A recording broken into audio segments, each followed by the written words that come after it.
centrale et latérale droite sont à extraire. Cette vidéo va nous montrer une technique qui consistera, après les extractions, à mettre en place les implants dans les alvéoles et à mettre, dans le même temps opératoire, des prothèses transitoires en totale sous-occlusion statique et dynamique.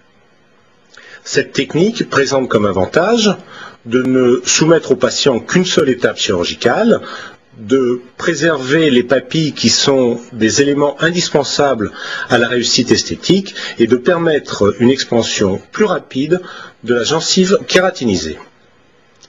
L'examen scanner objective des racines très courtes et nous montre une quantité d'os suffisante pour une stabilisation primaire des implants. Le choix du diamètre de l'implant est conditionné à la fois par l'épaisseur de la crête et par la distance mésio-distale disponible. En effet, pour ménager les papilles, il faut un espace minimum de 1,5 à 2 mm entre une dent et un implant, et un espace minimum de 2,5 à 3 mm entre deux implants. Afin de respecter ces règles, nous avons donc porté notre choix sur des implants de 4 mm de diamètre.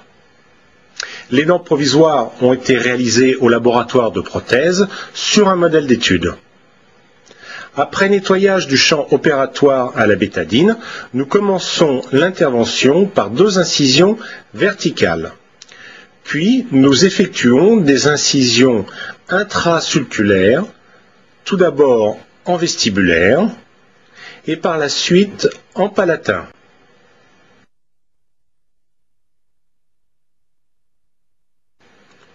Un lambeau d'épaisseur totale est ensuite soulevé, d'abord en vestibulaire, en restant avec le décolleur au maximum en contact avec l'os. On utilise ensuite un davier pour luxer les dents, et ceci avec des petits mouvements de rotation. Il faut évidemment bien faire attention à ne pas fracturer la table alvéolaire. La séquence instrumentale commence avec la fraise boule de 2 mm qui marque sur la paroi palatine de l'alvéole le point d'impact des implants.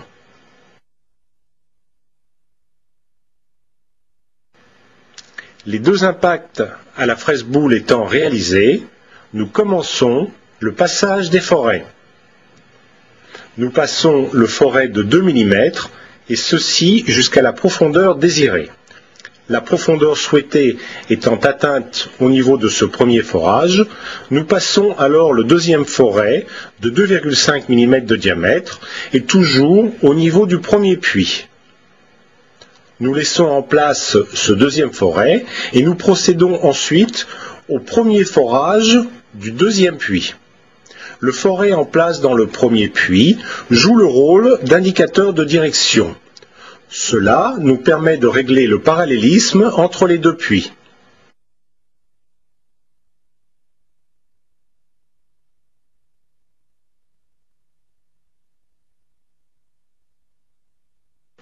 Nous terminons ensuite la séquence de forage.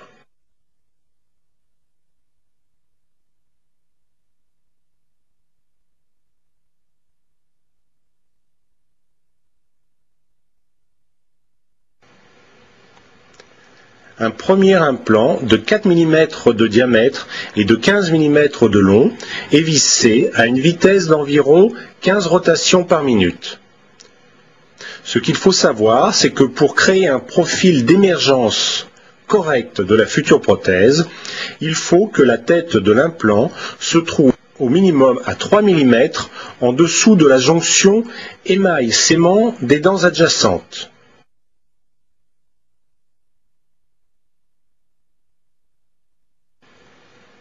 Le deuxième implant est posé de la même façon.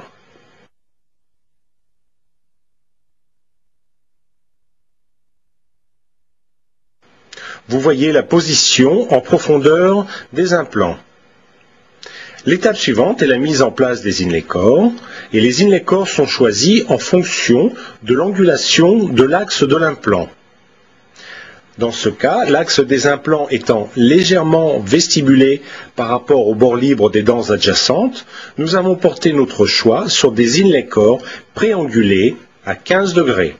On commence à faire un prévissage de l'inlay core de façon à ce qu'il soit retenu dans le corps de l'implant. Il est ensuite mis dans la bonne position, bien emboîté sur l'implant et vissé manuellement. Ce vissage manuel correspond environ à une force de 10 newtons. Le deuxième inlay core est posé de la même façon. Vous voyez les deux inlay core en place et vous pouvez aussi noter le parallélisme. Les dents provisoires sont essayées et nous voyons que nous rencontrons les mêmes problèmes qu'en prothèse conventionnelle quand les dents provisoires sont réalisées sur une empreinte d'étude. Nous sommes donc amenés à retoucher les inlay core. Pour retoucher plus facilement les inlay core, nous les vissons sur un instrument conçu à cet effet. Les retouches seront évidemment approximatives, comme dans le cas d'une prothèse traditionnelle. Les dents provisoires seront rebasées par la suite. Une fois les retouches des inlay core effectuées, ils sont repositionnés en bouche. Et les dents provisoires sont de nouveau essayées. Nous rebouchons les entrées des puits de vissage avec un matériau d'obturation provisoire qui est photopolymérisable. Les sutures sont ensuite réalisées par points discontinus et les dents provisoires qui ont été rebasées sont scellées provisoirement. Il faut vérifier que les couronnes soient bien en sous-occlusion, mais surtout qu'il n'y ait aucune interférence dans tous les mouvements excursifs de la mandibule. Voici la radiographie de contrôle.